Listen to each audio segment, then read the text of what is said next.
आप हैं बिहार संवाददाता के साथ और मैं हूं मनोज चतुर्वेदी।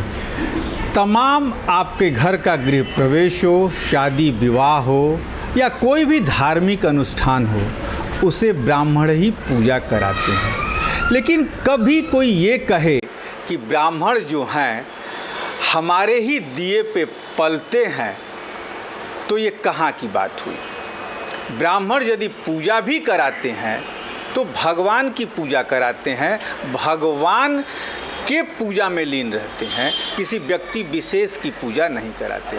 लेकिन कुछ ऐसे बयान आए हैं, हम पूछना चाहेंगे कि आखिर ब्राह्मण का मतलब क्या है। हमारे साथ ओझा जी हैं, करीब 300 सालों से इस मंदिर पर हैं। ओझा जी, क्या मतलब है ब्राह्मण का? ब्राह्मण देखिए, वेद में है कि वेद में भगवान का कहा हुआ है। वेद तो भगवान का वाक्य है, हम लोग वेद वाणी के नाम से जानते हैं। उसमें है कि ब्राह्मणो अस्य मुखमाशिदः बाहुरजन्यः कृता उरु तदस्य यदवश्य पदभ्यांगं शूद्रो जायत। ब्राह्मण जो है किसी भी चीज़ का मस्तक है, समझे ना, मुख है, उसी से सारे संसार का कल्याण होता है। ऐसी सनातनी श्रुति भी है, सनातनी श्रुति है।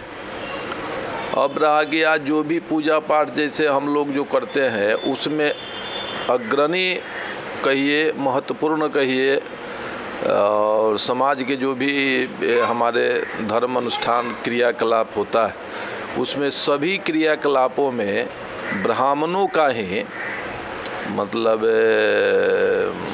श्रेष्ठता रहती है।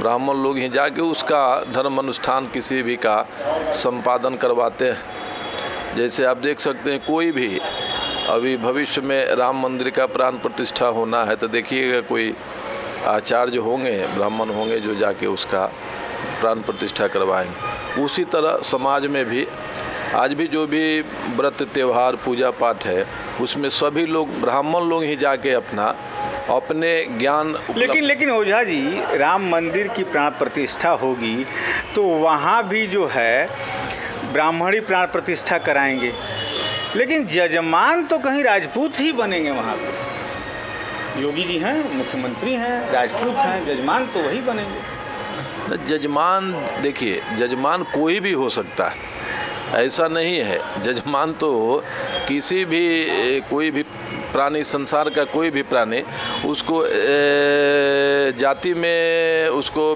व्यक्त करना उचित नहीं होगा। जजमान कोई भी हो सकता है, संसार का कोई भी प्राणी जजमान बन सकता है, लेकिन पंडित जो ब्राह्मण होगा वो तो ब्राह्मण ही होगा। और इस पर अगर ध्यान दिया जाए तो मूल रूप से समाज का जो अभी आपको हमने बताया कि ब्राह्मणो अस्य मुखमासिदा, तो उसका वही अर्थ है कि हमारे मुख से। और वेद में भी कहा गया है ऐसे कि हम लोगों के द्वारा जो ब्राह्मण के द्वारा जो कार्य संपादन होगा उचित होगा। लेकिन तब ओझा जी, क्यों बार बार समाज के कुछ दूसरे लोग ये कहते हैं कि ब्राह्मण भीख मांगता है, ब्राह्मण इस पे पलता है, ब्राह्मण का कोई अस्तित्व नहीं? आखिर ये बातें हो क्यों रही हैं? नहीं, देखिए, ये अभी किसी के कहने का वो छोड़ दीजिए। ये देखिए, साफ तुलसीदास जी का पढ़िएगा रामचरितमानस। वशिष्ठ मुनि बोले हैं, जो शिरोमणि है, ब्राह्मणों के शिरोमणि है वशिष्ठ जी बोले हैं कि पुरोहित कर्म अति निंदा। ये जो ब्राह्मण वृत्ति है सबसे निंदित कर्म में रखा गया है वशिष्ठ जी के अनुसार, रामचरितमानस में लिखा हुआ। और जैसे अभी देखिए, पितृपक्ष का मेला शुरू हो रहा, माता सीता गया में थी, समझे कि नहीं, राम जी भी थे। राम जी या लक्ष्मण जी कुछ लाने गए तो विलम्ब होने लगा इन लोगों को, तो दशरथ जी स्वयं आके पिंड मांगने लगे। तो जब पिंड मांगने लगे तो उस समय सीता जी पिंड प्रदान की राजा दशरथ को। तो उसके बाद आके राम जी पूछे कि भाई, तो सीता जी बोले कि हो गया, माने पिंडदान तो हो गया। राम जी जब बोले ना, राम जी तो बोले, तो राम जी का उसके कारण जो वहाँ के लता नदी वृक्ष ही लोग था लोग, तो उससे प्रमाण मांगी जब सीता जी, तो सब ही लोग बदल गया, ब्राह्मण भी थे वहाँ, तो उसका श्राप है, सीता जी का श्राप है, समझे ना। मतलब आप ये कहना चाहते हैं ओझा जी कि राम जी राजपूत थे, उनके डर से सब बदल गए? ना ना ना ना ना, भगवान देखिए, राम जी राजपूत नहीं ना थे, वो तो परमात्मा है, विष्णु भगवान थे तो ना ना ना ना ना सूर्यवंशी थे, सूर्यवंशी राजपूत ना ना, अरे नहीं, वो दूसरी बात। राम जी ये दूसरी बात कैसे हो गई? ना हो ये तो रघुकुल रीति सदा ना, चली आई। रघुकुल रीति सदा, लेकिन वो परमात्मा देखिए, वशिष्ठ मुनि अब उनको ऐसे आप थोड़ा सा ही करके उसको उससे मत जोड़िए। राम जी तो परमात्मा थे, उनके सूर्यवंशी में तो बहुत लोग हुए, राजा रघु भी हुए, परमात्मा नहीं ना हो सकते हैं। रघु जी परमात्मा नहीं है, रघुकुल रीति सदा चल जाए, उसके कहने से वो परमात्मा, राम जी परमात्मा थे, उनका आज भी हम लोग आप अगर जो ऐसा बोल रहे हैं तो आज भी उनकी पूजा होती है, आज भी राम मंदिर बन रहा है। हम ही बताना चाहते हैं आपको कि सीता जी का श्राप है कि ब्राह्मण लोग उस समय मिथ्या भाषण किया, तो उसके कारण वो लोग कभी दरिद्र रहेगा। सीता जी का श्राप है। गया में फाल्गु नदी में देखिएगा जल नहीं रहेगा, प्रमाण है। गाय जो हम लोग, गाय का उनका ही श्राप है कि आपको अब विष्ठा का पान करना पड़ेगा। गाय को श्राप दें सीता जी, वृक्ष को श्राप देते। मतलब ओझा जी आपके अनुसार जो है ब्राह्मण कुछ भी कर ले वो विप्र ही रहेगा हमेशा?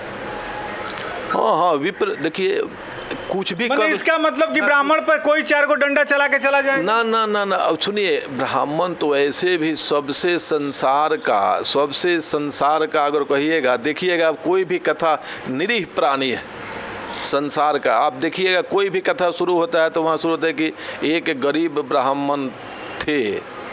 कभी ही नहीं होगा कि बहुत बड़ा देखे ना कि मैंने कोई धनी ब्राह्मण था। तो कथा ये आती है ओझा जी, तब इसीलिए दूसरे बिरादरी के लोग हमेशा सोचते हैं कि एक गरीब ब्राह्मण था, कुछ भी बोल के निकल जाओ। ना ना, अरे बाप रे, सुनिए, बिरादरी इसमें देखिए, इसको दूसरे ढंग से समझिए। ब्राह्मण कभी भी, जैसे सीता जी का हम आपको कथा सुनाए कि कभी भी धनवान नहीं हो सकता है, निर्धनता उनको रहेगी। इसी के कारण गरीब, हम लोग कथा में पढ़ते हैं कि एक गरीब ब्राह्मण था। उसका ये मतलब नहीं है कि ये हो जाना। अच्छा, आप भी जानते हैं धर्म में अगर कोई आप अच्छा ही करते हैं तो ज़्यादा धन हो जाना ये एक प्रकार का समझिए कि आपके विनाश का वो प्रथम सीढ़ी है। ये भी होना ठीक नहीं है। देखे नहीं, रावण को बहुत बड़ा शक्तिशाली हो गया, वो भी कहा जाता है बड़ा, लेकिन उनका विनाश हो गया। इसलिए धन। अच्छा, मान लीजिए ओझा जी कोई किसी बिरादरी के लोग कहते हो कि हम ब्राह्मण का जुबान काट देंगे, ऐसे कर देंगे, वैसे कर देंगे, ये कहाँ तक सही है? ना ना, ये देखिए, ये सब कहना, ये सब तो अनैतिक बात है। किसी कोई भी ब्राह्मण नहीं, किसी का भी अगर आप अपमान करते हैं, गीता से पढ़िए, गीता में लिखा हुआ है कि बड़ों का अपमान कर देना ही उनका वध होता है। अगर किसी आदमी का अपमान कर दिए, जुबान कटना तो बहुत दूर की बात है, अगर किसी का अपमान कर देते हैं तो वह बहुत बड़ा समझिए कि एक प्रकार का उसका वध हो गया। तो मनोज झा का अपमान किया आनंद मोहन ने, क्या ये सही है? बताइए। ना ना नहीं, देखिए, इस सब पर हम लोग तो इस दूसरे वृत्ति में हैं और इस पर हम लोगों का बयान का कोई महत्व नहीं रहता है।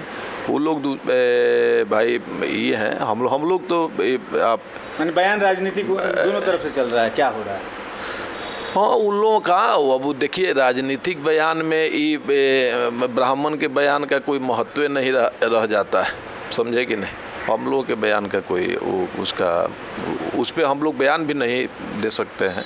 हम लोग के क्या, हम लोग का काम है जो धर्म का पालन कर रहे हैं, मंदिर में रहना है, भगवान का सेवा। अच्छा, एक बात आपने कही कि ब्राह्मण तो ठाकुर की पूजा करता है और ठाकुर लोग समझते हैं कि ठाकुर हम ही हैं। मैंने क्या ठाकुर भगवान कभी हो सकता है?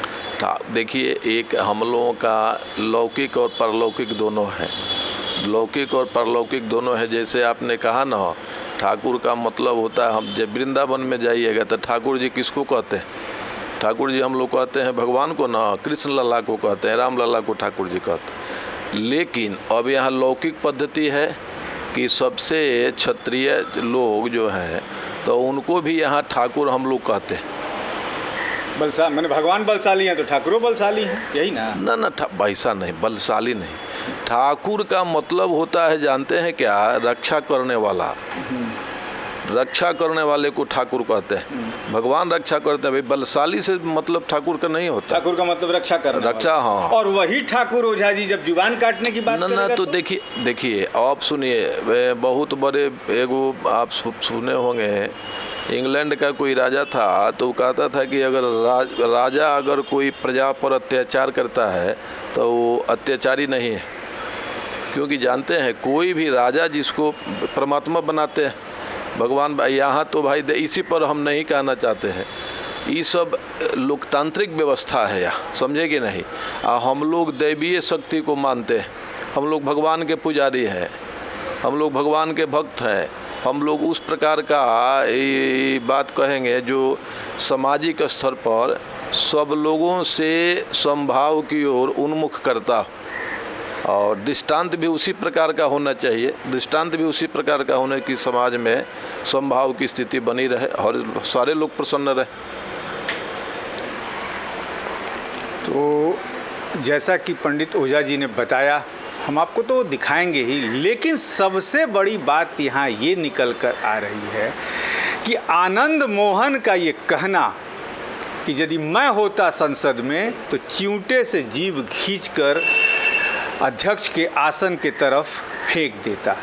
बिहार की राजनीति में भूसाल आया हुआ है, तेजस्वी के A to Z फैक्टर पे पानी फिर रहा है, जबकि राजद भी अपने नेता राज्यसभा के जो उनके सांसद हैं मनोज झा, उनको जो है उनको भी एक तरह से सुरक्षा कवच दे रहा है कि नहीं, जो मनोज झा ने कहा है वो बिल्कुल सही कहा है।